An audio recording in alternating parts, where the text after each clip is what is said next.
Today is the 11th anniversary of the September 11th, 2001 attacks. I was 5 at the time of the 9/11 attacks, so I can't remember any of it. But I thought it's only right that I should just say my thoughts on it. I know that in the past I've said there's a conspiracy behind it, and the US government knew that it was going to happen and all this, and 2,000 people turned up to work and it was a lot less than what it should have been, and there was explosions inside and all that rubbish. But even so, people still died in the September 11th attacks, and I'm not saying that it's fine.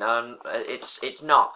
People shouldn't die over things like that. I don't care if it was terrorists or if the government were involved in it, and it doesn't matter at all, because it was a terrible thing and it shouldn't have happened. But some of the stories of the survivors, the people that managed to get out of the building, some of them are quite incredible. There was a story last night of a man who was on the 82nd floor of the second tower at the time of the attacks. While everyone else was panicking, his little office stayed together. They united as one. Everyone was running, trying to get down the stairs. It was all chaos.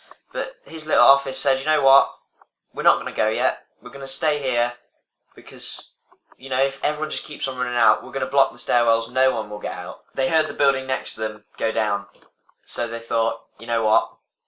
It's time we need to get out now. They started making their way down the stairs from the 82nd floor. They managed to get down to the 22nd floor when suddenly they heard a big noise. The building started collapsing.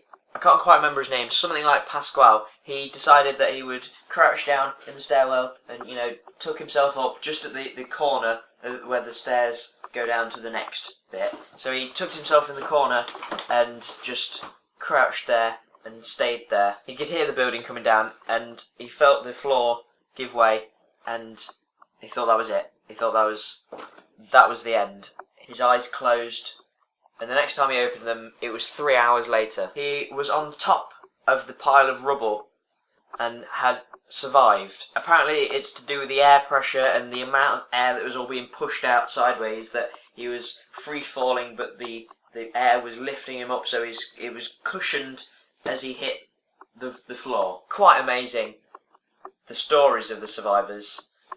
Still incredibly sad, the amount of people that died, but some of the stories are incredible.